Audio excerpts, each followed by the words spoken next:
ब्रह्मसूत्रम ब्रह्मसूत्र ग्रंथ में page number 514 और 514 पेज के ऊपर से द्वितीय पंक्ति है 23 नंबर का सूत्र। तो सूत्र का उच्चारण कर लेते हैं। अस्मादिवच्च तदनुपपत्तिः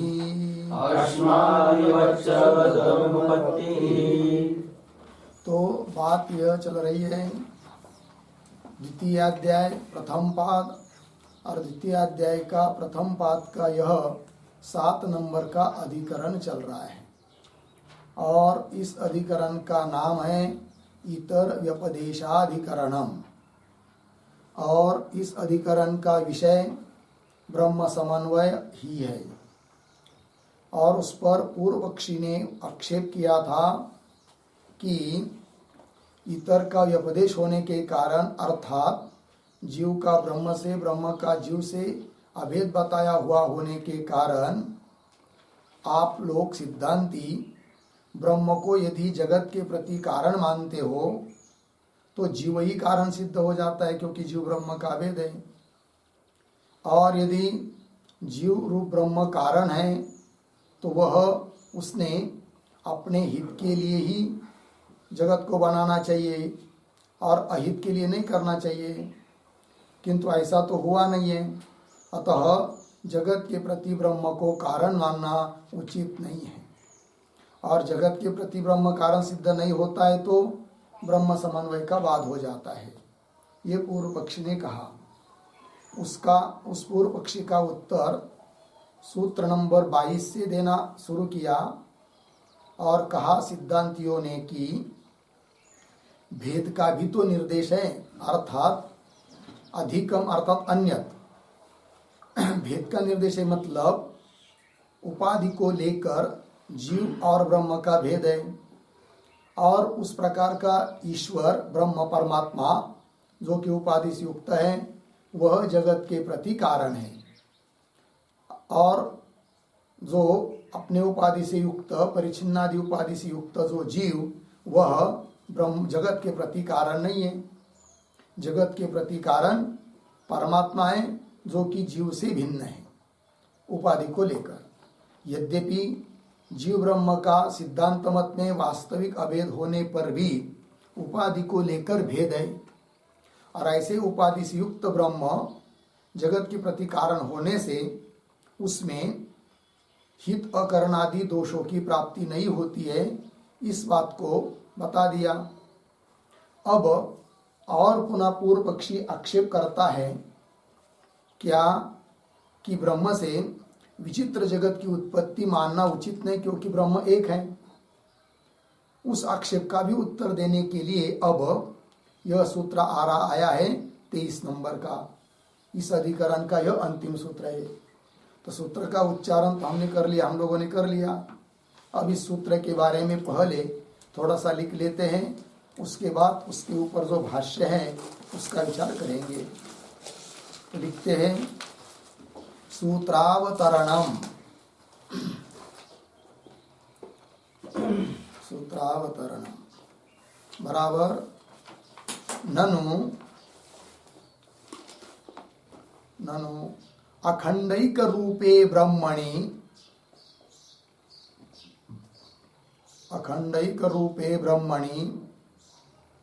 कथम जीवेश्वर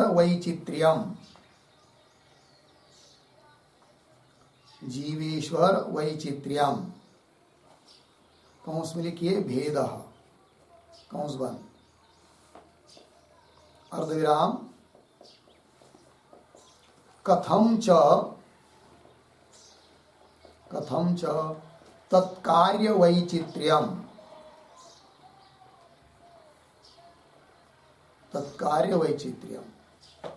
इति अनुपपत्तिम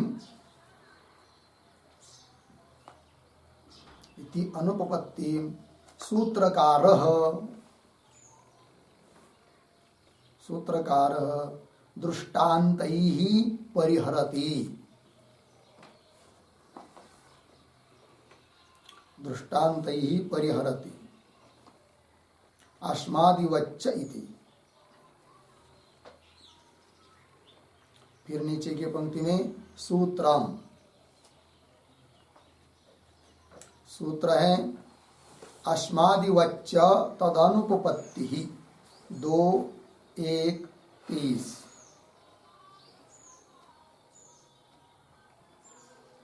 पदच्छेद अस्मादिवत् च तदनुपपत्ति।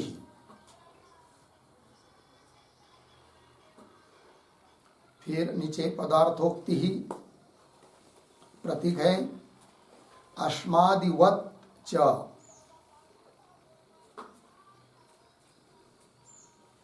बराबर एक पृथ्वी जन्यानाम, एक पृथ्वी जन्यानाम अश्मनाम, अश्मनाम यथा व्रज वैडूर्यादि भेदेन वज्र, यथा वज्र वैडूर्यादि भेदेन वैचित्र्यम, वैचित्र्यम अर्धविराम तथा ब्रह्म कार्याणाम, ब्रह्म कार्याणाम स्वरूप वैचित्र्यम युज्यते,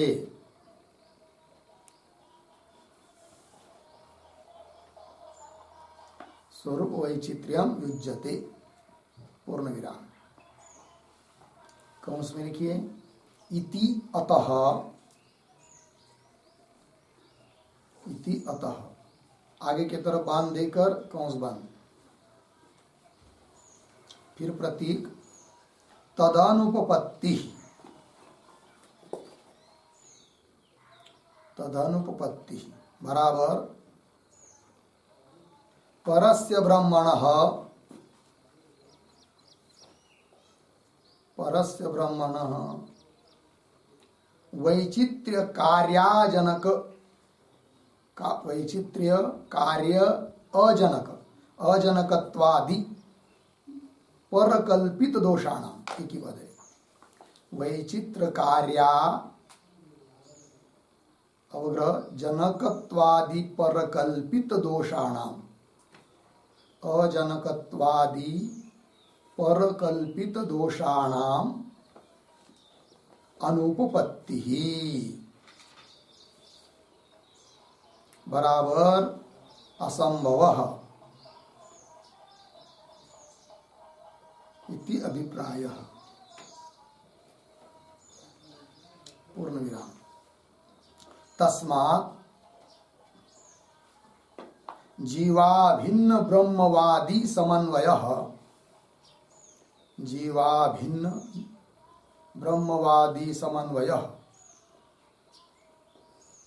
कंस में लिखिए जीवाभिन्न ब्रह्म संबंधी समन्वय, जीवाभिन्न ब्रह्म संबंधी समन्वय कंस बंद। आगे न विरुध्यते इति सिद्धम, न विरुध्यते इति सिद्धम, ठीक है। देखिए भाई अर्थ,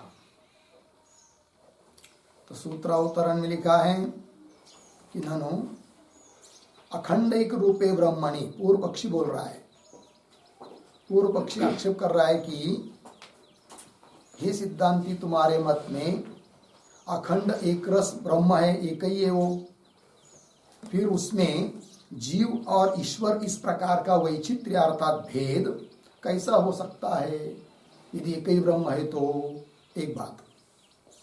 दूसरी बात कथम च तत्कार्य वैचित्रम वैचित्र्यम, तत्कार्य, तत्कार्य ब्रह्म कार्य, ब्रह्म का कार्य जो जगत, उस जगत में भी वैचित्र्य अर्थात विचित्रता अर्थात नानात्व, वैचित्र्य शब्द का अर्थ होता है अनेकत्व नानात्व, वो भी कैसा हो सकता है क्योंकि कारण कौन है? ब्रह्म, और वो ब्रह्म तो एक ही है। एक ही ब्रह्म से नाना प्रकार का कार्य उत्पन्न हो जाए, ये कैसा संभव हो सकता है? अर्थात संभव नहीं होगा।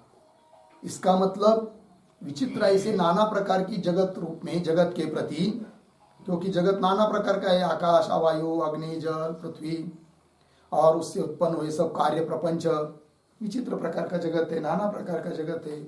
ऐसे विचित्र जगत के प्रति एक अकेला ब्रह्म कारण नहीं हो सकता, अतः ब्रह्म को कारण मत मानो, ये पूर्व पक्षी का अभिप्राय। तो अनुपपत्ति दिखाई, ब्रह्म कारण नहीं हो सकता है, ये बताया पूर्व पक्षी ने। अब उस अनुपपत्ति का निराकरण कर रहे सिद्धांती सूत्रकार, सूत्र के माध्यम से दृष्टांत देकर। तो वही कह रहे हैं कि सूत्रकार इस अनुपपत्ति को सूत्रकार दृष्टांत के द्वारा परिहार कर रहे हैं सूत्र के माध्यम से। तब सूत्र आया अश्मादिवच्च तद अनुपपत्ति। तो अश्मादिवच्च दृष्टांत है, तो एक ही कारण से अनेक प्रकार का कार्य कैसा उत्पन्न हो सकता है, इस बात के लिए दृष्टांत दिया जा रहा है। और ऐसा दृष्टांत मिल जाने के कारण पूर्व पक्षी ने जो आरोप किया कि एक ही ब्रह्मरूप कारण से विचित्र जगत कैसा उत्पन्न होगा, तो उस आक्षेप का निराकरण हो जाएगा, उसकी अनुपपत्ति हो जाएगी, उसका खंडन हो जाएगा। तो वही करे फिर पदार्थोक्ति में लिखा आश्मादिवच्च दृष्टांत है, उसका स्पष्टीकरण कर रहे हैं कि एक पृथ्वी जन्यानाम अश्मनाम, अश्म कहते पाषाण, दगड़ को, पाषाण बोले पत्थर, तो उस सभी पत्थरों के प्रति कारण एक पृथ्वी है। एक ही पृथ्वी से सभी पत्थर उत्पन्न हुए, पाषाण उत्पन्न हुए हैं। और वो पाषाण कोई एक प्रकार का है क्या? कई प्रकार के पाषाण है। जैसे आप उदाहरण के रूप में दे रहे कि यथा वज्र वैडूर्यादि भेदेन वैचित्र्यम, तो कोई पाषाण ऐसे है कि वज्र, हीरा, माणिक, मोती, वो भी तो पाषाण है एक प्रकार के, और उससे कुछ निकृष्ट होते हैं, ये हुआ वज्र वैडूर्य आदि। कुछ होते निकृष्ट सूर्यकांत मणि आदि, और सामान्य भी होते हैं मणि, जो सब लोग सामान्य लोग भी गले में पहन सकते हैं, वो भी पाषाण ही है। और कुछ पाषाण ऐसे भी होते हैं कि जिसको कोई पूछता भी नहीं है, रास्ते के किनारे बहुत सारे पड़े हुए रहते हैं। ये सब पृथ्वी का ही कार्य है, किंतु एक की कीमत देखो कितनी है, मणि आदि, हीरा इत्यादि को की।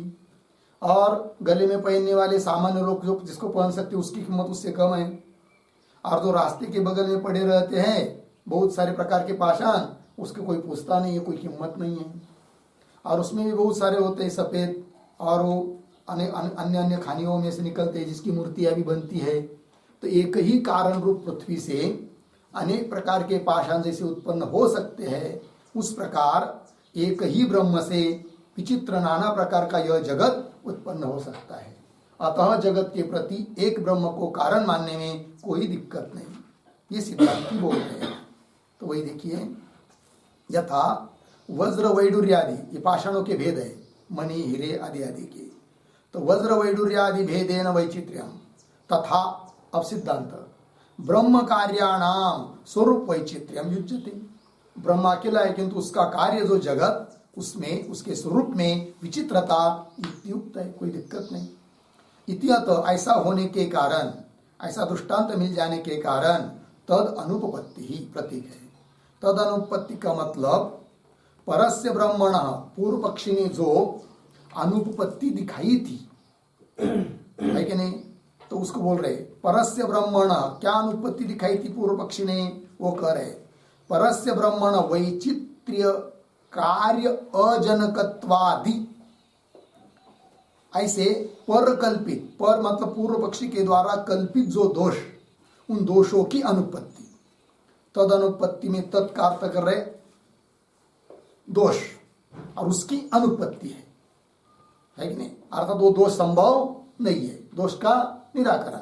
तो क्या दोष दिया था पूर्व पक्षी ने, उसका भी उल्लेख किया कि परस्य ब्रह्मण, पर ब्रह्म परमात्मा, और उसमें वैचित्र्य कार्य अजनकत्व, विचित्र नाना प्रकार का कार्य का अजनक होना, जनक नहीं हो सकता, उत्पन्न नहीं कर सकता है ब्रह्म। इस प्रकार का जो पूर्व पक्ष ने दोष दिया था, उस दोष की अनुपपत्ति अर्थात असंभव है। अर्थात एक ब्रह्म से भी विचित्र प्रकार का जगत उत्पन्न हो सकता है, उसके लिए दृष्टांत भी दे दिया। अतः जगत के प्रति ब्रह्म को कारण मानने में कोई दिक्कत नहीं, ये सिद्धांत।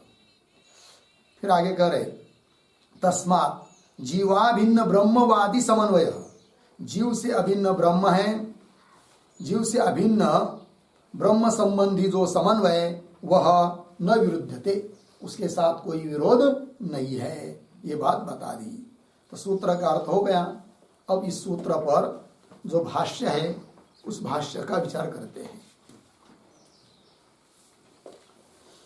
तो देखिए, यथा च लोके, दृष्टांत देकर दृष्टांत का स्पष्टीकरण करते हुए सूत्र का व्याख्यान कर रहे भगवान भाष्यकार। यथा च लोके पृथ्वीत्व सामान्यान्वितानाम अपि अश्मनाम केचित् महाराः मणयः वज्र वैडूर्यादयः अन्ये मध्यम वीर्याः सूर्यकांतादयः अन्ये प्रहीणाः श्ववायस प्रक्षेपणार्हाः पाषाणाः इति अनेक विधम वैचित्र्यम दृश्यते। दृष्टांत का स्पष्टीकरण किया। तो दो चार शब्द छोड़ के आगे जो केचित आया हुआ से लेकर थोड़ा अन्वय कर लेते हैं। यथा से लेकर केचित तक सरल है।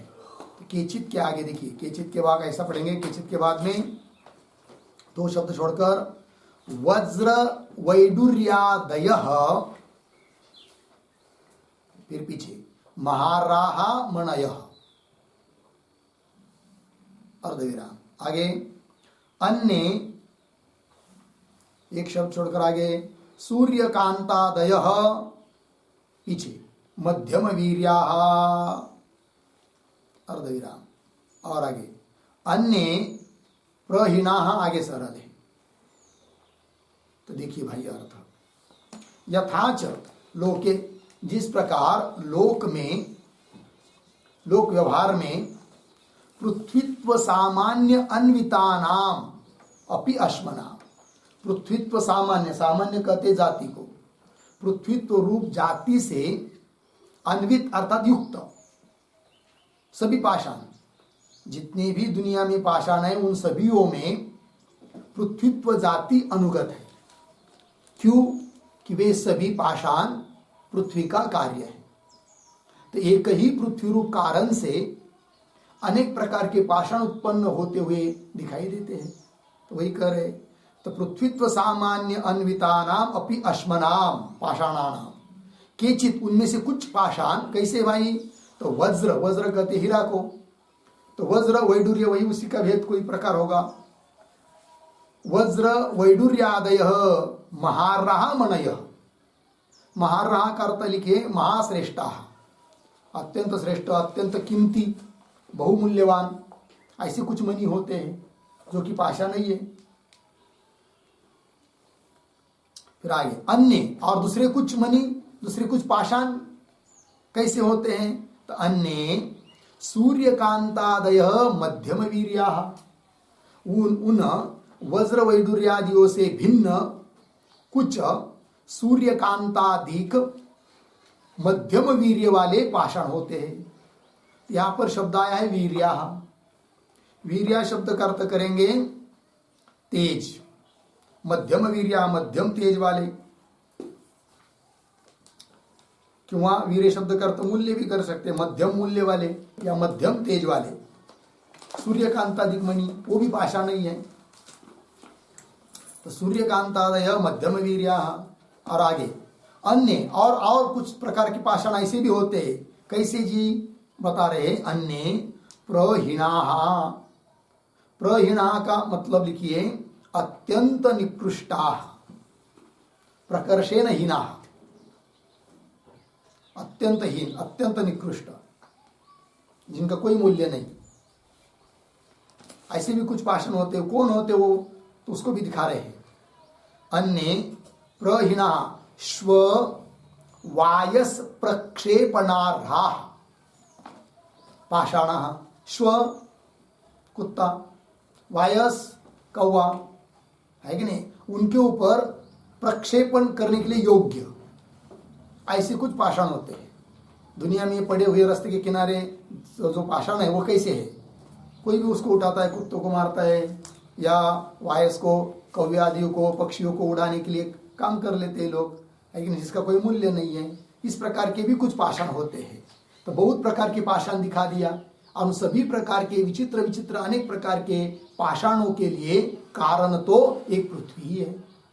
वही तो स्ववायस प्रक्षेपणार्हा पाषाणा इति अनेक विधम वैचित्र्यम, अनेक प्रकार का वैचित्र्य, विचित्रता, नाना प्रकार, नाना भाव दृश्यते। मतलब एक ही कारण से अनेक प्रकार का कार्य देखने को मिलता है।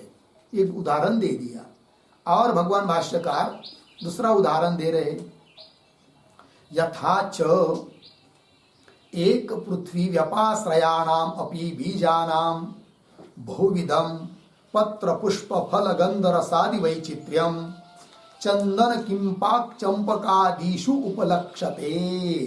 एक उदाहरण और दे दिया, तो देखिए, यथाच एक पृथ्वी व्यपाश्रयाणाम, व्यपाश्रय आश्रय, एक ही पृथ्वी के आश्रय से रहने वाला बीज, पृथ्वी एक है, बीज एक ही है, और उस बीज को बो दिया पृथ्वी ने। तो कोई बीज लीजिए जो हम लोगों को परिचित हो, जैसे आम का लीजिए, चंदन का लीजिए, या ताड़ वृक्ष का लीजिए, या चंपक आदि, चापा आदि वृक्ष, किसी भी पेड़ का बीज लीजिए, और उस बीज को जमीन में हम लोग बो देते हैं, और उससे जब पेड़ उत्पन्न होता है तो बीज तो वही एक ही था, किंतु एक ही बीज रूप कारण से जब वृक्ष तैयार हो गया, निर्माण हो गया, तो उस वृक्ष में विचित्रता देखने को मिल रही है। कुछ पत्ते हैं, कुछ पुष्प है, कुछ फल है, और किसी में सुगंध है, किसी में दुर्गंध है, किसी में खट्टाईपन है, किसी में मधुरता है, रस भी भिन्न भिन्न है। तो एक ही बीज से जैसे अनेक पदार्थ उत्पन्न होते हुए दिखाई दे रहे हैं, पत्र पुष्प फल इत्यादि के रूप में, उसी प्रकार एक ब्रह्म से वैचित्र विचित्र नाना प्रकार का यह जगत उत्पन्न होता है, यह कहने में भी कोई दिक्कत नहीं है। ये सिद्धांती बोल रहे हैं। अब पंक्तिशा देखिए, यथाच एक पृथ्वी व्यपाश्रयाणाम अपि बीजानाम, एक पृथ्वी का आश्रय करते किया हुआ है जिसने, ऐसे बीजों में भी क्या जी, बहुविधम, नाना प्रकार के पत्र मतलब पत्ते, पुष्प, फूल, फल, गंध, अलग अलग प्रकार के गंध होते हैं, सुगंध, दुर्गंध आदि, रसादि, और फूल गंध में बहुत भेद है। जैसे कमल का फूल लेंगे, गुलाब का फूल लेंगे, चापे का फूल लेंगे, तो अलग अलग गंध मालूम पड़ता है। कुछ लोग ऐसे भी मतलब होते हैं कि गंधों को सुनकर भी उनको पता चल जाता है कि किस प्रकार के फूलों का गंध है, अर्थात उसमें भी सूक्ष्म भेद होता है गंधों में भी। तो गंध रस तो भिन्न भिन्न होते हैं। तो रसादि वैचित्र्य बहुविधम, बहुविधम पत्र पुष्प फल गंध रसादि वैचित्र्यम देखने को मिल रहा है। बोलेंगे कहाँ देखने को मिल रहा है, तो बता रहे कुछ वृक्षों का नाम लेकर, चंदन का वृक्ष, किम्पाक, तो किम्पाक भी एक प्रकार का वृक्ष है। वो कौन है, तो उसका अर्थ लिख सकते, किम्पाक बराबर महाताल फलम, किम्पाक बराबर महाताल फलम, कौंस में लिखिए बड़ा ताड़ का फल, बड़ा ताड़ का फल। कोई ताड़ वृक्ष होगा, उसका कोई फल होगा, वो उदाहरण दे दिया। और चंपक आदि, चंपक आदि भी कोई वृक्ष है, या चापा भी ले सकते हैं। तो चंदन किंपाक चंपकादिषु उपलक्षते, लग गया, ये बात हो गई। तो दूसरा दृष्टांत हुआ। इसके बावजूद और भी एक दृष्टांत दे रहे आगे यथा इत्यादि पंक्ति से, किंतु उसके पहले ये जो आया है चंपकादिषु उपलक्षते, इसके आधार पर एक पंक्ति लिखते थोड़ा सा। तत्त कार्य संस्कार रूप तत्त कार्य संस्कार रूप अनादि शक्ति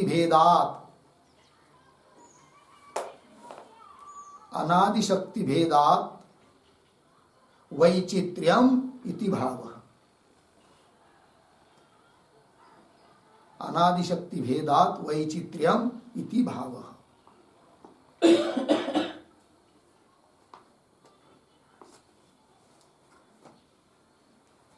ठीक है, इति भावः। अर्थ देखिए, तत्त कार्य उस कार्य के जो संस्कार, उस संस्कार रूप अनादि शक्ति होती है उन बीजादियों में, और उन शक्ति के भेद के कारण वही विचित्रता आ जाती है। ये बात। चलिए आगे और दृष्टांत दिया जा रहा है। यथाच एकस्य अपि अन्न रसस्य लोहितादीनि केशलोमादीनि च विचित्राणि कार्याणि भवन्ति। ये भी एक दृष्टांत दिया और सबका परिचित है। यथाच एकस्य अपि अन्न रसस्य, हम लोग भोजन करते हैं तो भोजन करते हैं, उस भोजन से एक ही प्रकार का कार्य होना चाहिए। भोजन तो एक प्रकार का है किंतु कार्य उसके अनेक प्रकार के हो रहे हैं। क्या कार्य हो रहे हैं? उसी भोजन से लोहित उत्पन्न हो रहा है, रक्त रुधिर। उसी भोजन से केश उत्पन्न हो रहे, उसी भोजन से लोम उत्पन्न हो रहे, आदिपद से हड्डी, मांस, मज्जा, नख, ये सब लेना है, दांत, ये सभी चीजें उत्पन्न हो रहे उसी भोजन से। तो कारण रूप भोजन एक है किंतु उसके कार्य अनेक प्रकार के दिखाई दे रहे हैं। ये भी दृष्टांत दिया। वही देखिए, यथा च एकस्यापि अन्न रसस्य लोहितादीनि, अन्न रस लिया। कोई बोलेंगे भाई अन्न तो अलग अलग प्रकार का है, हम कभी पूड़ी खाते हैं, कभी तो क्या बालूशाही खाते, कभी गुलाब जामुन खाते, और कभी चपाती खाते, कभी रोटी खाते, अलग अलग हुआ, इसलिए अलग अलग कार्य हुआ। ऐसा नहीं, इसलिए क्या लिया उन्होंने? अन्न नहीं लिया, अन्नों का रस। जब अन्न हम लोग चबा चबा कर खाते हैं ना, उन सबका एक रस निकलता है, वो एक प्रकार का है, और उस एक प्रकार के रस से नाना प्रकार के कार्य दिखाई दे रहे, उत्पन्न हो रहे। यथाच एकस्य अपि अन्न रसस्य लोहितादीनि केशलोमादीनि च विचित्राणि कार्याणि भवन्ति। अलग अलग प्रकार कार्य हो रहे। यहाँ पर केशलोमादीनि, केश और लोम, इसमें क्या अंतर है ये भी समझना चाहिए। लिखिए फिर, केशः बराबर शिरोवालः,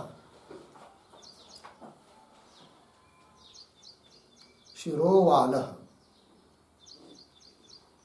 फिर आगे लोमः बराबर शरीरस्थ केशः,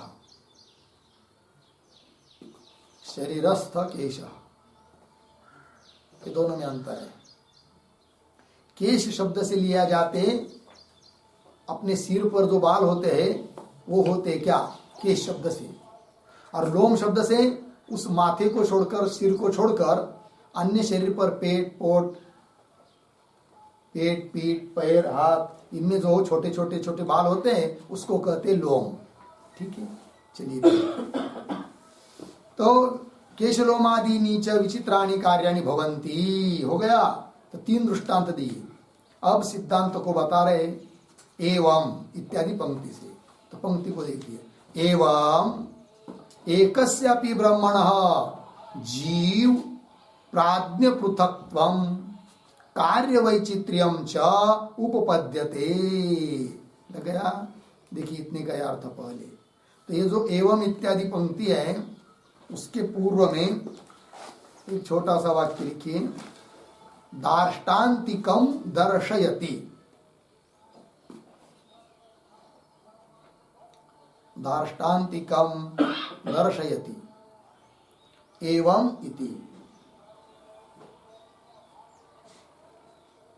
ठीक है, तीन दृष्टांत दिए। अब दार्ष्टान्त की बात को बता रहे सिद्धांत। एवं इसी प्रकार, एवं मतलब तीन जो दृष्टांत दिए उसकी तरह एकस्यापि ब्रह्मण, ब्रह्म एक रूप होने पर भी जीव प्राज्ञ पृथक्त्वम एक बात, और दूसरी बात कार्य वैचित्र्यम च उपपद्यते। ठीक, तो जीव प्राज्ञ पृथकत्व, प्राज्ञ शब्द का अर्थ लिखिए ईश्वर। यहां पर पूर्व पक्ष ने आक्षेप किया था ना कि एक ही ब्रह्म में जीव ईश्वर भाव कैसे हो सकते हैं, तब उत्तर दिया जा रहा है कि एक ब्रह्म होते हुए भी उसमें जीव प्राज्ञ पृथकत्व, जीव ईश्वर का भेद, जीव अलग ईश्वर अलग, इस प्रकार का भेद, और कार्य वैचित्र्य, आकाश वायु अग्नि इत्यादि भूत भौतिक प्रपंच कार्य के नानापना विचित्रपना उपपद्यते इति अतः, और उत्पन्न होने के कारण क्या जी, तद अनुपपत्ति, ये प्रतीक है, सूत्रस्थ पद है। फिर तद अनुपपत्ति का अर्थ कर रहे हैं परकल्पित दोष अनुपपत्ति ही इत्यर्थः। तत्का अर्थ है परकल्पित दोष, और अनुपपत्ति मतलब असंभव, अर्थात पूर्व पक्षी ने बताए हुए दिए गए जो दोष है, पूर्व पक्षी ने कल्पित जो दोष, पूर्व पक्षी के द्वारा कल्पना किए गए जो दोष है, उन दोषों की अनुपपत्ति है ये बात। पर परिकल्पित दोषानुपपत्ति इत्यर्थ। किंतु पर परिकल्पित दोष कौन है, ये भी तो पर तो पता चल गया है, तो भी ध्यान में रहने के लिए उस पर एक वाक्य लिख लेंगे हम लोग। लिखते हैं परस्य ब्रह्मणः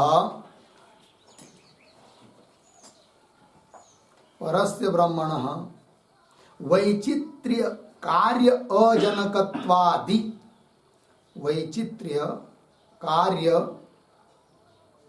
अजनकत्वादि परकल्पित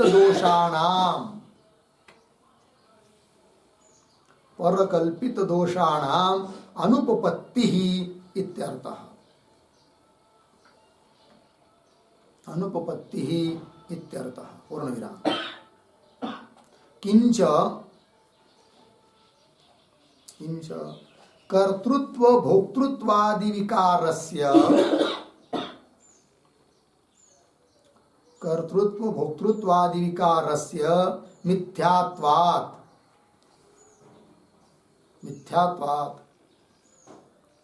जीवस्य एव तावत्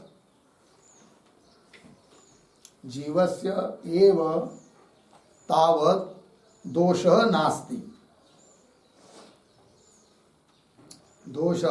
नास्ति, अर्धविराम। कुतः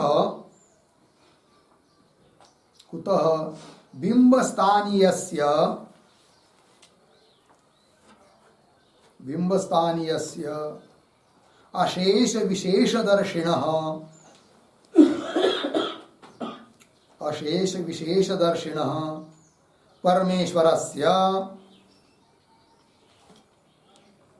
परमेश्वरस्य दोष प्रसक्ति ही,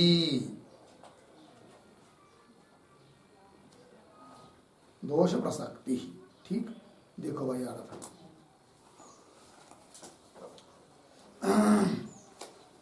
तो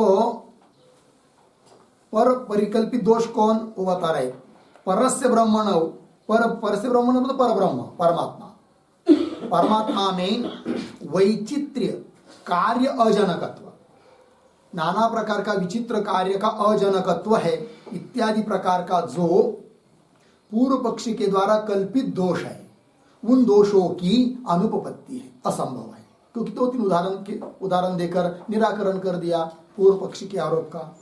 दूसरी बात क्या, किंच कर्तृत्व भोक्तृत्वादि विकारस्य, जीव में जो प्रतीत होने वाले संसार धर्म है, कर्तृत्व भोक्तृत्व इत्यादि, वे सब मिथ्या है, और मिथ्या होने के कारण वस्तुतः उस जीव में भी कोई दोष नहीं है। जब जीव में भी दोष नहीं है वस्तुतः, तो परमात्मा में कहां से होंगे, अर्थात परमात्मा में कोई दोष की संभावना नहीं है, ये बात बताई जा रही है।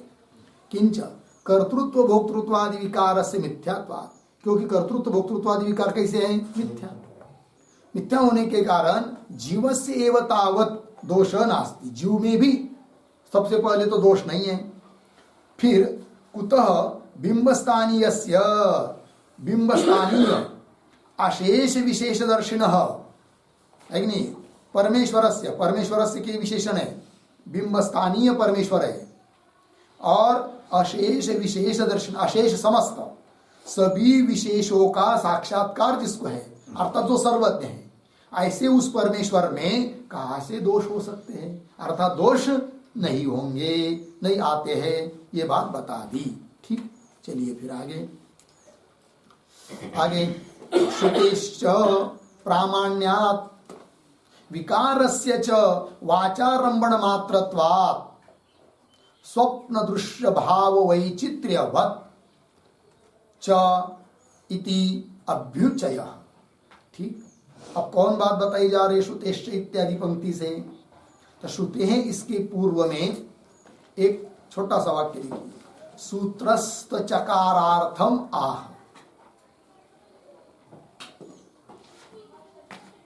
सूत्रस्थ चकारार्थम आह श्रुते इति। ठीक, सूत्रस्थ, सूत्र में विद्यमान जो च है चकार, उसका अर्थ को बोल रहे अब भगवान भाष्यकार। क्या कहते देखिए, श्रुतेश्च प्रामाण्यात्, श्रुति का प्रामाण्य है, श्रुति का प्रामाण्य होने से, और विकारस्य च वाचारंभण मात्रत्वात्, और विकार अर्थात कार्य जितना भी है वो सब कैसा है, वाचारंभण है, वाणी मात्र है, शब्द मात्र है, अर्थात कल्पित है। तो श्रुति के प्रामाण्य से, प्रामाण्य होने से, और विकार वाचारंभण होने से क्या जी, तो स्वप्न दृश्य भाव वैचित्र्यवत्। स्वप्न दृश्य भाव, भाव शब्द करते पदार्थ, स्वप्न में दिखाई देने वाले जो पदार्थ, बहुत सारे पदार्थ स्वप्न में दिखाई देते हैं, उनमें विचित्रता है, नानात्व है, किंतु उन सभी स्वप्नस्थ पदार्थों के प्रति कारण एक ही है, वो स्वप्न का अधिष्ठान कूटस्थ चैतन्य। तो जैसे उस एक ही चैतन्य से नाना प्रकार के स्वप्न पदार्थ प्रतीत होते हैं, उस प्रकार एक ही ब्रह्म से ये समस्त नाना प्रकार का जगत उत्पन्न होता है। अतः एक ब्रह्म से नाना प्रकार का जगत कैसा उत्पन्न हो सकता है, विचित्र जगत, ये जो पूर्व पक्षी का आरोप है उसका निराकरण हो गया। अब ये जो यहाँ पर स्वप्न दृश्य भाव वैचित्र्यवत् पद आया है, उस पर एक टिप्पणी लिखेंगे हम लोग। ब्रह्म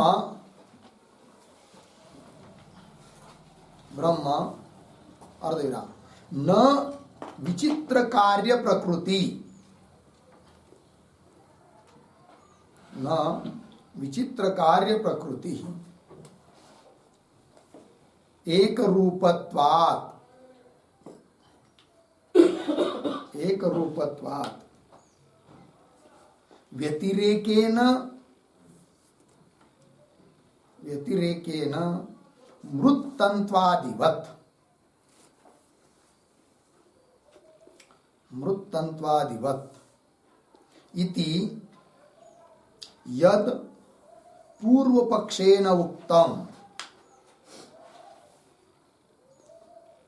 पूर्वपक्षेन उक्तम् अर्धविराम तन्न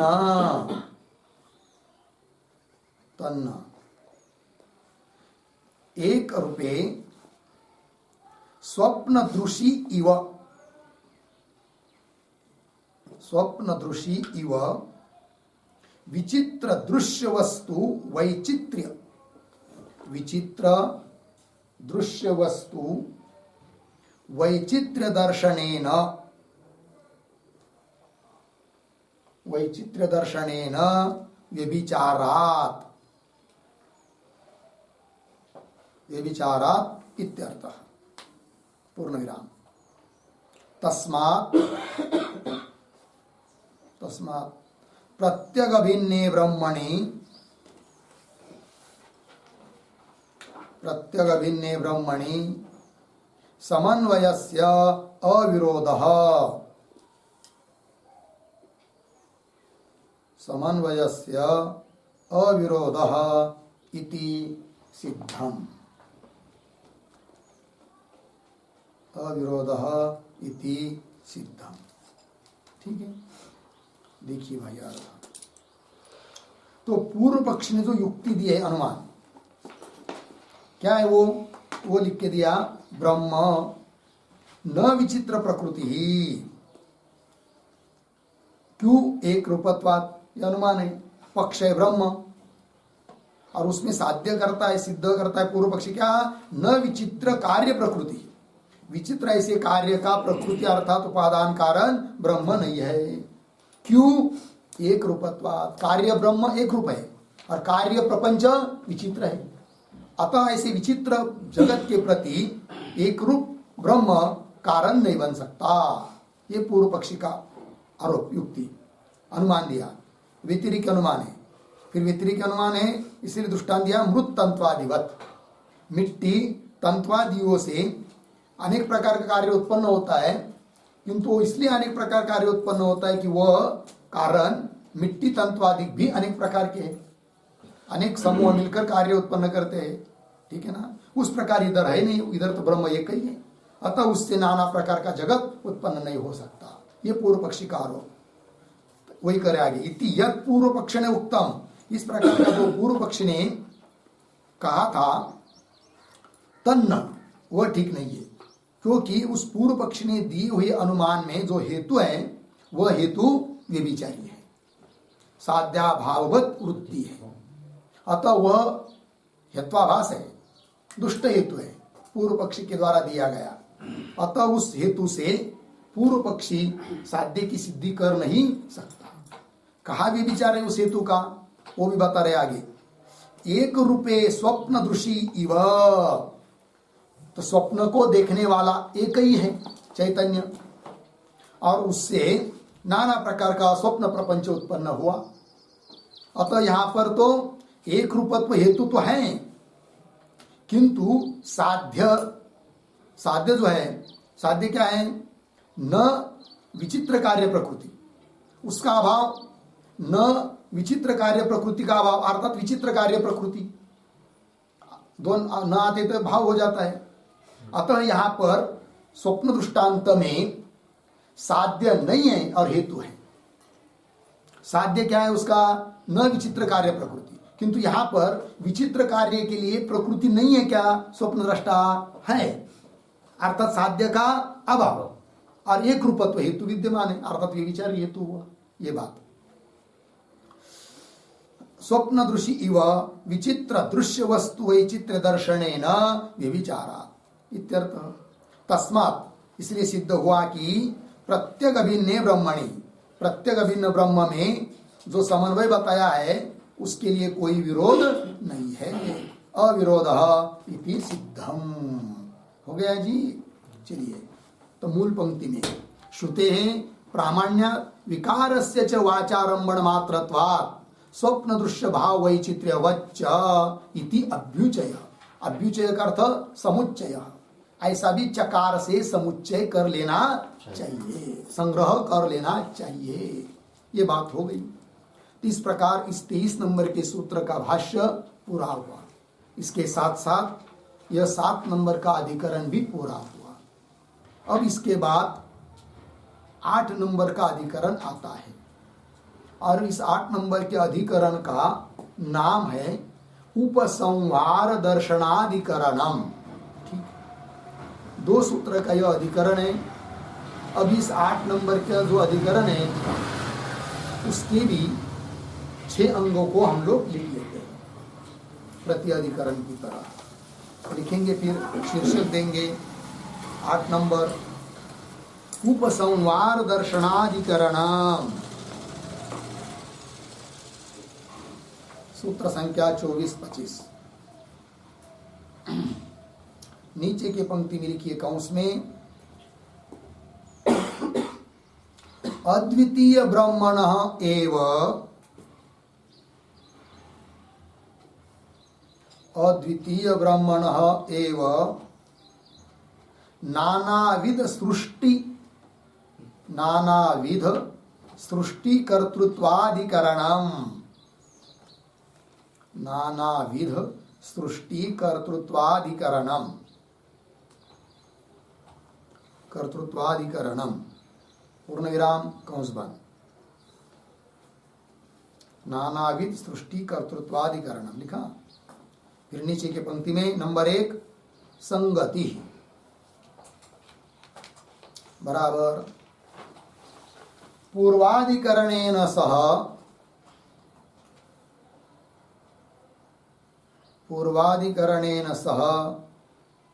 अस्य अधिकरणस्य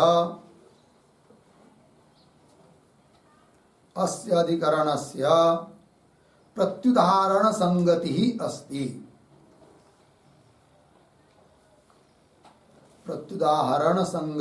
अस्ति।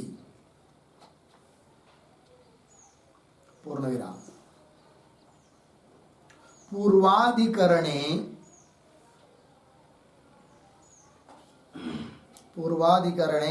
जीव ब्रह्मणो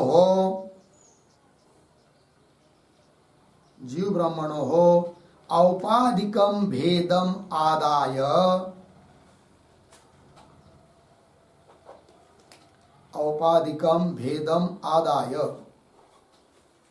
तस्य ब्रह्मणः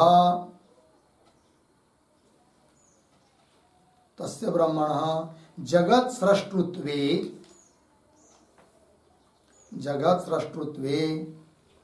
हिताकरणादिदोषः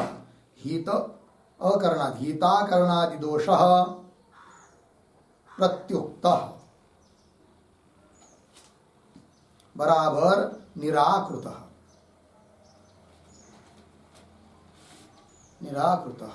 पूर्णविराम। अधुना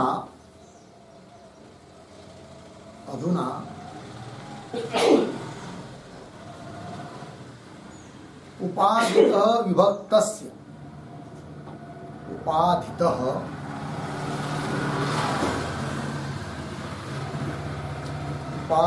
विभक्तस्य कंस में लिखिए भिन्नस्य कंस बंद अपि ब्रह्मणः प्रेरकादिकं सहकारी नास्ति।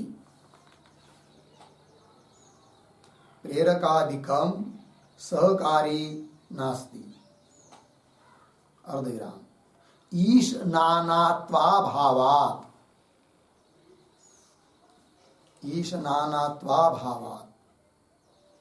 इति प्रत्युदाहरण संगति अस्ति।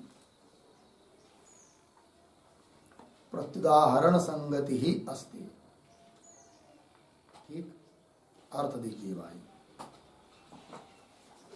तो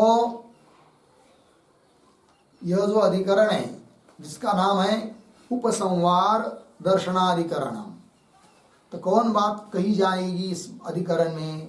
तो नीचे आपको कौंस में लिख दिया कि अद्वितीय ब्रह्मण एव, अद्वितीय ब्रह्म ही नाना प्रकार के सृष्टि का करता है। इस बात को बताना है इस अधिकरण में। फिर पूर्वाधिकरण और इस अधिकरण में क्या अंतर रहेगा वो भी बताएंगे आगे सूत्र का व्याख्यान करते समय।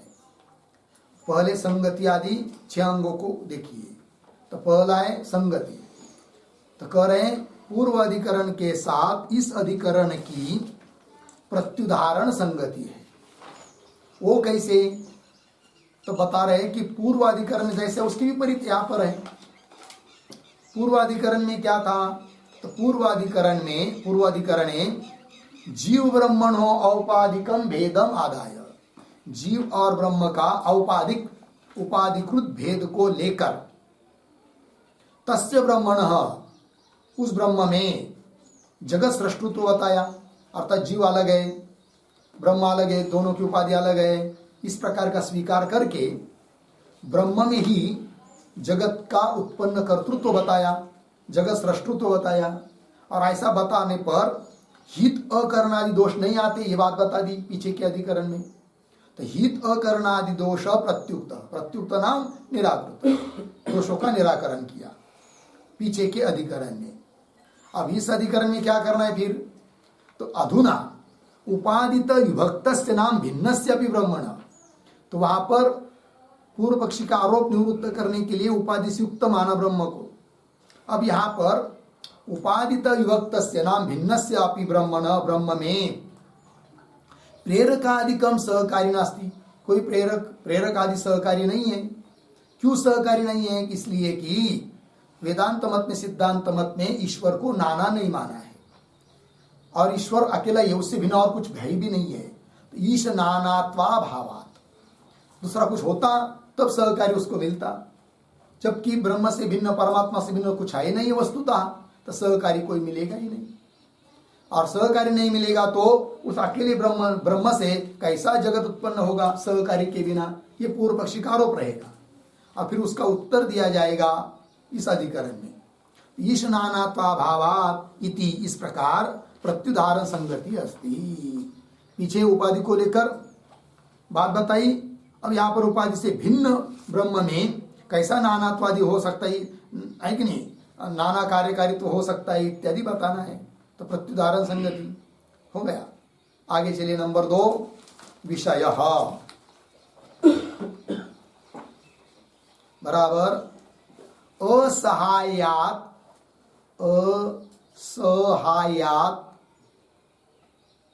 ब्रह्मण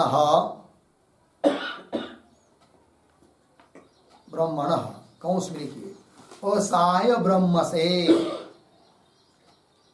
असहाय ब्रह्म से कौंस बन।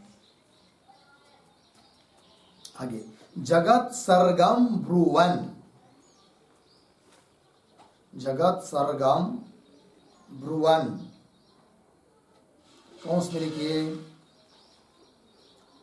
जगत की सृष्टि का प्रतिपादन करने वाला, जगत की सृष्टि का प्रतिपादन करने वाला, सृष्टि का प्रतिपादन करने वाला कौन सा। आगे वेदांत समन्वय,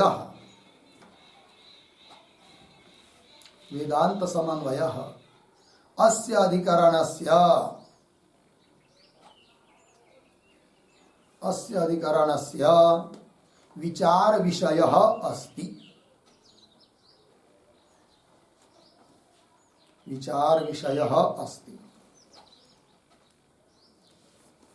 हो गया पूर्ण विराम। अर्थ देखिए भाई, तो क्या है इस अधिकरण का विषय, तो बोल रहे हैं कि असहायात ब्रह्मण जगत सर्गम ब्रुवन, असहाय ब्रह्म से जगत की सृष्टि का प्रतिपादन करने वाला जो वेदांत समन्वय है, वो वेदांत समन्वय ही इस अधिकरण का विचार विषय है। ब्रह्म समन्वय, वेदांत समन्वय जिसको बोलते हैं, वही विषय है। ठीक है, क्योंकि वो समन्वय क्या बोलता है कि ब्रह्म से जगत उत्पन्न हुआ है। कैसा ब्रह्म कि जिसको कोई सहायता करने वाला नहीं है। सहायता करने वाला क्यों नहीं है कि उससे बिना और कुछ है ही नहीं है, तो कौन सहायता करेगा। तो असहायात ब्रह्म न जगत सर्गम ब्रुवम, जगत की सृष्टि बताने वाला, प्रतिपादन करने वाला जो वेदांत समन्वय, वही इस अधिकरण का विचार विषय है। फिर आगे नंबर 3 संशय बराबर एकम असहायम, एकम असहायम चेतनम ब्रह्म, चेतनम ब्रह्म जगतः उपादानम, जगतः उपादानम कर्तृवा, कर्तृवा न संभवति, न संभवति अर्धविराम असहायत्वात्, असहायत्वात् सम्मतवत्, सम्मतवत् वद इति न्यायेन, इति न्यायेन असहायात् ब्रह्मणः, असहायात् ब्रह्मणः जगत सृष्टिं ब्रुवन्, जगत सृष्टिं ब्रुवन् समन्वयः विरुध्यते न वा, समन्वयः विरुध्यते न वा इति भवति संदेहः,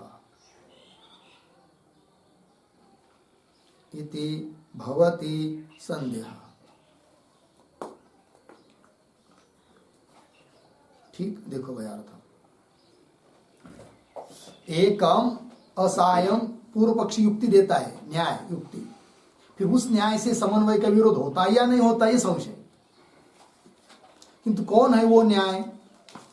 तो कह रहे हैं न्याय मतलब युक्ति, अनुमान। तो एकम असहायम चेतनम ब्रह्म, ये पक्ष हुआ। ब्रह्म के तीन विशेषण, एक ब्रह्म है, असहाय है और चेतन स्वरूप है। एकम असहायम चेतनम ब्रह्म पक्ष हुआ। फिर साध्य क्या? जगत उपादानम कर्तृ वा न संभवती, ये साध्य पूर्व पक्षी का। तो जगत के लिए उपादान कारण और कर्ता नहीं हो सकता है, साध्य। हेतु असहायत्वात्, दृष्टांत सम्मतवत। सम्मतवत का मतलब पूर्व पक्ष और सिद्धांती दोनों को मान्य जो दुनिया का व्यवहार का दृष्टांत। जैसे उदाहरण कुलाल घट, तो घट के प्रति कारण है कौन? कुलाल। कारण कुलाल इसलिए है कि वह कुलाल अन्य की सहायता लेकर घट को बनाता है। चक्र, दंड, चिवर, जल, बहुत सारे पदार्थों की सहायता लेकर घट को बनाता है। ऐसा तो कभी नहीं होता है क्या अकेला कुलाल है, उसके पास न तो दंड है, चक्र है, कुछ भी नहीं, और घट बना देगा? ऐसा तो होता नहीं होता है। तो असहाय कुलाल जैसे कार्य घटादि को उत्पन्न नहीं कर सकता, उसी प्रकार असहाय ब्रह्म कि जिसको कोई साधन सामग्री नहीं है जिसके पास, वह ब्रह्म जगत को, जगत के लिए उपादान कारण या कर्ता नहीं बन सकता। ये न्याय युक्ति दिया किसने? पूर्व पक्षी ने। क्योंकि जो असहाय होता है वह कार्य को उत्पन्न नहीं करता है, ये व्याप्ति बनेगी। तो सम्मतवत इति न्यायेन, इस युक्ति से असहायात् ब्रह्मणः जगत सृष्टि ब्रुवन् समन्वय, असहाय ब्रह्म से, जिसको कोई सहायता नहीं, ऐसे ब्रह्म से भी जगत की सृष्टि नाम उत्पत्ति होती है, ऐसा प्रतिपादन करने वाला जो समन्वय, उस समन्वय का उस युक्ति से विरोध होता है या नहीं होता है। अर्थात उस युक्ति से समन्वय का बाद निराकरण होता है या नहीं होता है। ये क्या हुआ? संध्या। फिर आगे चलिए 4 नंबर पर पूर्व पक्ष। अब पूर्व पक्ष अपनी बात बोलेगा, तो लिखते हैं पूर्व पक्ष बराबर समन्वय विरुध्यते, समन्वय विरुध्यते पूर्ण विराम, तथा ही, आगे उद्धरण चिन्ह में, एकम एव अद्वितीयम,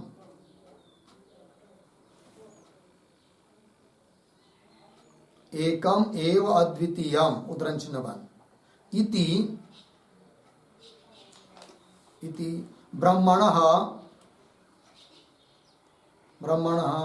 स्वगत सजातीय विजातीयैः, स्वगत सजातीय विजातीयैः भेदैः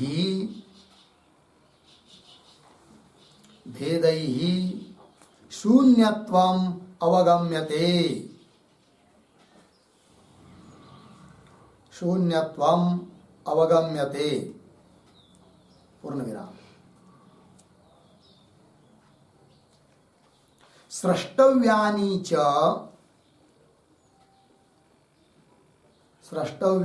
च आकाश वायवाग्न्यादीनि, आकाश वायु अग्न्यादीनि, आकाश वायवाग्न्यादीनि विचित्राणि भवन्ति, विचित्राणि भवन्ति पूर्ण विराम। न हि अविचित्रे कारणे, अविचित्रे कारणे कार्यवैचित्र्यं युक्तम्, कार्यवैचित्र्यं युक्तम् पूर्ण विराम। अन्यथा अन्यथा एकस्मात् एव क्षीरात्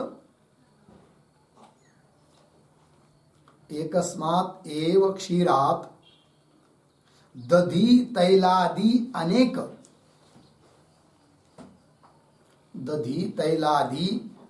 विचित्र कार्य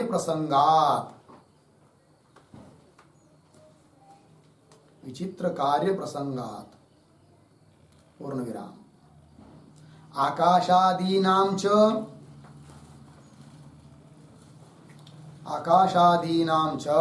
क्रमः श्रुत्या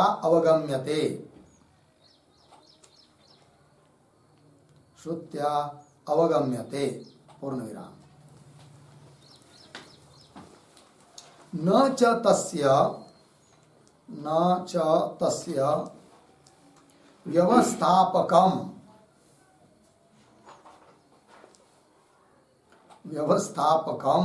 किंचित अस्ति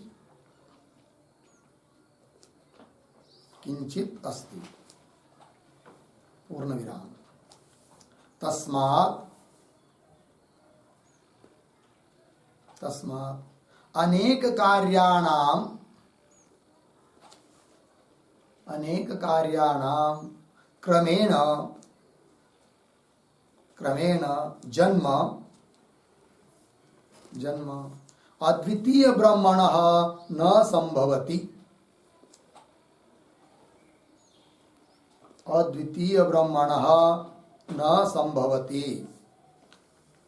पूर्ण विराम अतः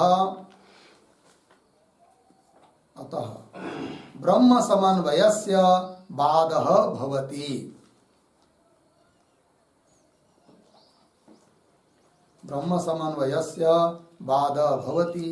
इति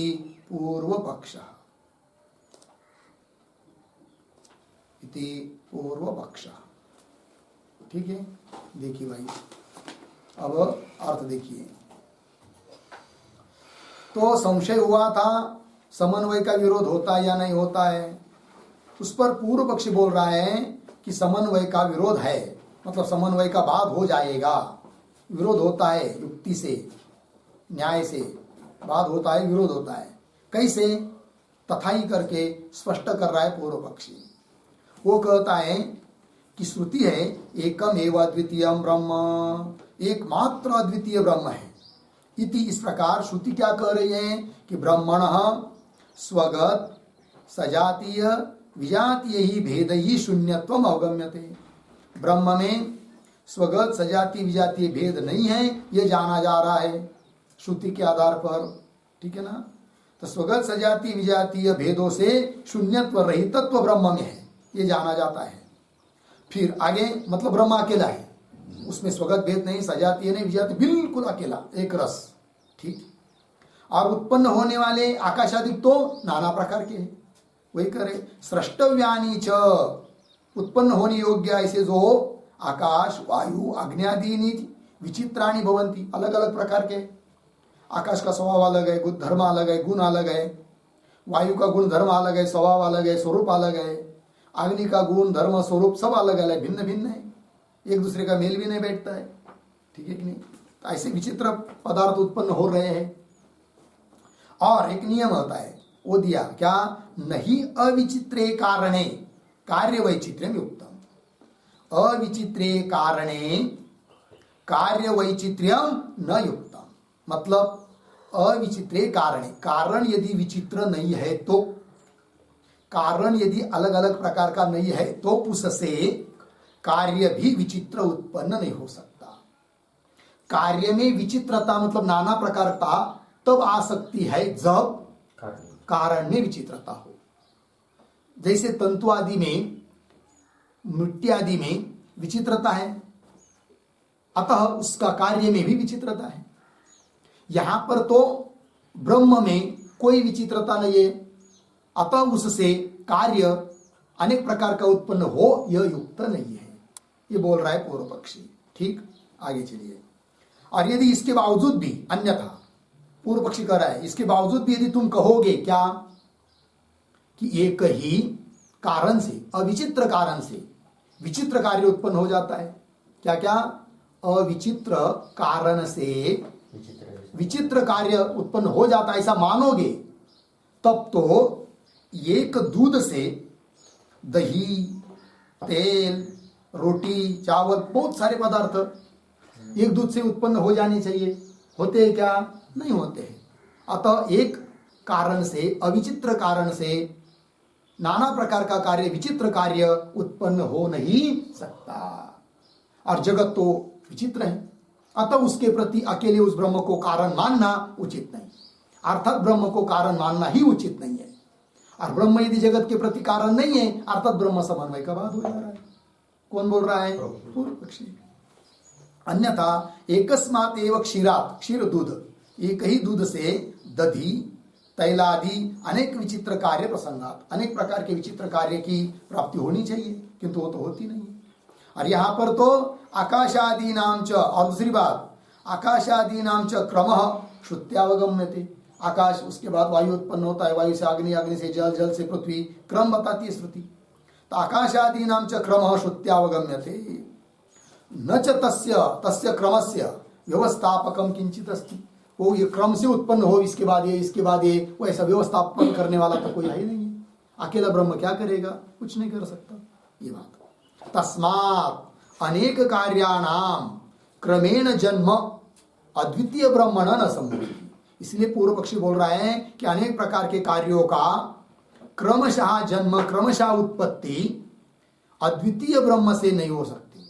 तो दो बात हुई, विचित्र कार्य की उत्पत्ति उस अकेले ब्रह्म से नहीं हो सकती, और कार्यों का जो क्रम है, तो कार्यों के क्रम से जो उत्पत्ति हो रही है वह भी अकेले ब्रह्म से नहीं हो सकती। ये बोल रहा है पूर्व पक्षी। अद्वितीय ब्रह्मण न संभवति, अतः इसलिए ब्रह्म समन्वयस्य बाधः भवति, इसलिए ब्रह्म समन्वय का बाध होता है, इति पूर्व पक्ष। ये पूर्व पक्षी ने अपनी बात रखी। ठीक है, बताइए। फिर आता है 5 नंबर पर सिद्धांत। ठीक है, तो चलिए, तो 2 सिद्धांत और प्रयोजन 2 बाकी है, तो उसको पूरा कर लेते हैं। सिद्धांत बराबर समन्वयस्य विरोधः नास्ति।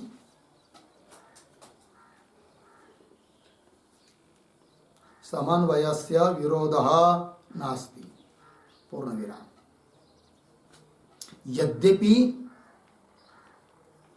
यद्यपि तत्वतः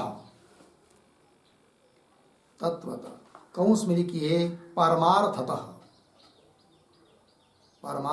कंस बान ब्रह्म अद्वैतम भवति, ब्रह्म अद्वैतम भवति, पूर्ण विराम। तथापि अविद्या सहाय उपेतम, अविद्या सहायोपेतम, अविद्या सहायोपेतम, सहाय उपेतम अस्ति, अर्धविराम। इति श्रुति युक्ति अनुभवैः, श्रुति युक्ति अनुभवैः अवगम्यते, अवगम्यते, पूर्ण विराम। उद्धरण में मायां तु प्रकृतिं विद्यान, मायां तु प्रकृतिं विद्यान मायिनं तु महेश्वरम, मायिनं तु महेश्वरम, पूर्ण विराम। उद्धरण चिन्ह बंद। इति श्रुतेः, इति श्रुतेः, पूर्ण विराम। आगे माया एव अविद्या भवति,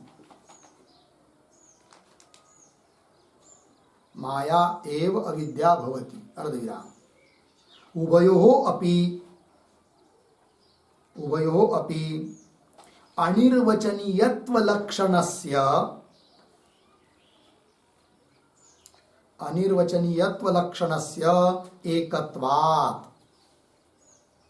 एकत्वात्, पूर्ण विराम।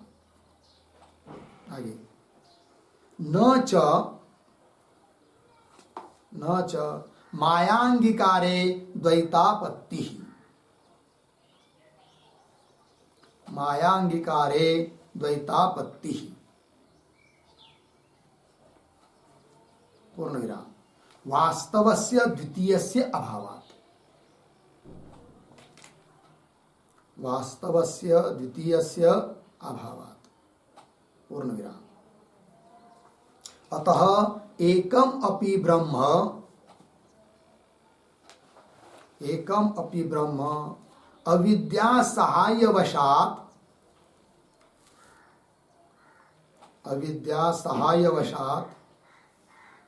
नाना कार्यकरम भविष्यति।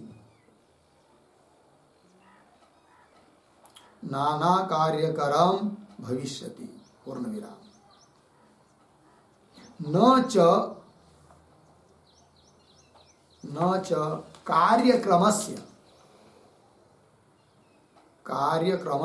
कंस में लिखिए कार्याणाम क्रमस्य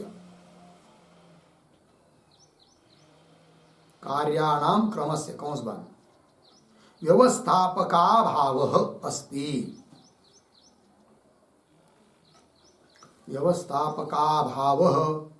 अभावः अस्ति। पूर्ण विराम। अविद्यागतानां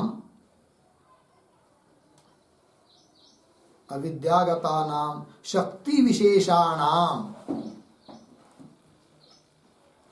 विशेषाणां व्यवस्थापकत्वात्।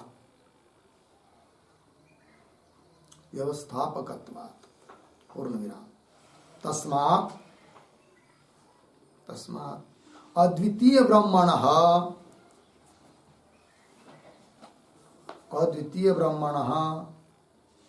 नाना कार्याणां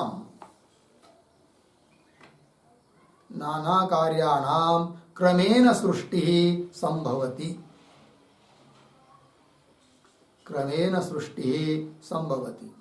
पूर्ण विराम। एवं न ब्रह्म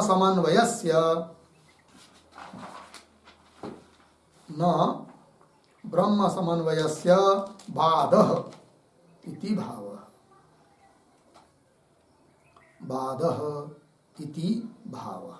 ठीक। चलो भाई अर्थ देखिए। सिद्धांती अब बोल रहे पूर्व पक्षी का खंडन करते हुए क्या कि समन्वय से विरोध नास्ति प्रतिज्ञा, जबकि पूर्व पक्षी बोला था कि समन्वय का विरोध है, किंतु समन्वय का विरोध नहीं है। कैसे? एक एक बात को बता रहा है। तो यद्यपि तत्वतः नाम वस्तुतः परमार्थतः ब्रह्म अद्वैतम भवति, ब्रह्म अद्वैत ही है, इसमें कोई दिक्कत नहीं, तो भी तथापि अविद्या सहायोपेतम अस्ति। अविद्या की सहायता से जगत को उत्पन्न करता है। इति यह बात श्रुति बताती है, युक्ति है, अनुभव है। अवगम्यते, तो श्रुति तो यहां पर दी जा रही है, युक्ति और अनुभव भाष्य में आएगा। तो श्रुति क्या है? तो श्रुति यह है कि मायाम तो प्रकृति विद्यात् मायिनम तो महेश्वरम। माया को ही प्रकृति जानो और माया वाला जो है माई उसको जानो महेश्वर। तो ये बात फिर ये श्रुति है, अर्थात माया से युक्त है वो परमात्मा और माया से युक्त होकर ही जगत को उत्पन्न करता है, ये बात। फिर कोई बोलेगा भाई अभी ऊपर आपने कहा था अविद्या सहायोपेतम, अब कह रहे श्रुति का प्रमाण में तो माया शब्द आया है, तो बोल रहे माया और अविद्या कोई दो चीज नहीं है, एक ही है। माया एवं अविद्या भवति। बोलेंगे क्यों माया और अविद्या एक है? इसलिए कि जो माया का लक्षण है वही अविद्या का लक्षण है। क्या लक्षण है माया का? अनिर्वचनीयत्व, ये लक्षण है। तो अनिर्वचनीय माया है, अविद्या भी अनिर्वचनीय है, अतः दोनों एक है, भिन्न भिन्न नहीं है। वही करे माया एवं अविद्या भवति। क्यों? उभयो अपि, दोनों में भी अनिर्वचनीयत्व लक्षण से एकत्वात्, अनिर्वचनीयत्व रूप जो लक्षण है वो दोनों में समान है। फिर कोई बोलेगा अरे तुमने तो वेदांतियों ने तो माया मान लिया, एक तो ब्रह्म है और दूसरी माया, दो हो गई, मतलब द्वैतापत्ति। वो करे न च माया अंगीकार्य द्वैतापत्ति, माया का अंगीकार करने पर भी द्वैत की आपत्ति नाम प्राप्ति नहीं है। क्यों? इसलिए कि वास्तवस्य द्वितीयस्य अभावात्, वास्तविक द्वैत नहीं है। माया मानी बराबर, किंतु माया ब्रह्म की तरह सत्य मानी है क्या? नहीं। अबाधित माया नहीं है, उसका तो बाद हो जाता है, क्योंकि माया मिथ्या है, कल्पित है। और कल्पित पदार्थ द्वैतापत्ति नहीं कर सकता, द्वैत भाव को नहीं दिखा सकता है। माया कल्पित है, ब्रह्म सत्य है, अतः द्वैतापत्ति नहीं होगी। हाँ, ब्रह्म की तरह हमने माया को भी यदि सत्य माना होता तब तो द्वैत की आपत्ति, द्वैत की प्राप्ति होती, किंतु ऐसा नहीं है। अतः एकम अपि ब्रह्म अविद्या सहायवशात, एक ही ब्रह्म अविद्या की सहायता को लेकर नाना कार्य कर्म भविष्यति, नाना कार्य को करने वाला हो सकता है। फिर आगे, फिर पूर्व पक्ष बोला था कार्यों का जो क्रम है उसका व्यवस्थापक कोई नहीं है, तो उसका भी निराकरण कर रहे हैं। न च कार्यक्रमस्य, कार्यक्रम से मतलब कार्याणाम क्रमस्य, आकाश वायु इत्यादि का जो क्रम है, तो कार्यों के क्रम का व्यवस्थापक का अभाव है, यह भी नहीं कह सकते, क्योंकि हमारे पास व्यवस्थापक है। कौन है व्यवस्था करने वाला? तब दे रहे अविद्यागता नाम शक्ति विशेषाणाम व्यवस्थापकत्वात्, अविद्या में रहने वाली जो नाना प्रकार की शक्ति विशेष, वही व्यवस्थापक है। जैसे एक ही बीज में नाना प्रकार की शक्ति से पत्र पुष्प फल आदि सब क्रम से उत्पन्न होते हैं, उस प्रकार अविद्या में विद्यमान, गत मतलब विद्यमान, अविद्या में विद्यमान जो शक्ति विशेष है वही व्यवस्थापक है। अतः कोई दिक्कत नहीं, क्रम से कार्य उत्पन्न हो जाता है। आगे, तस्मात् इसलिए अद्वितीय ब्रह्मण नाना कार्याणाम क्रमेण सृष्टि संभवती, अद्वितीय ब्रह्म से नाना कार्यों की क्रमशः सृष्टि हो जाती है। एवं इस प्रकार न ब्रह्म समन्वय से बाध इति भाव, ब्रह्म समन्वय का बाध होता नहीं। ये हो गया सिद्धांत की बात। फिर अंतिम 6 नंबर प्रयोजन। पूर्व पक्षे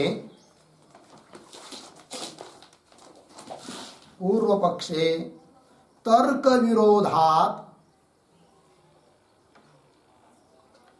विरोधात समन्वया सिद्धि, समन्वय असिद्धि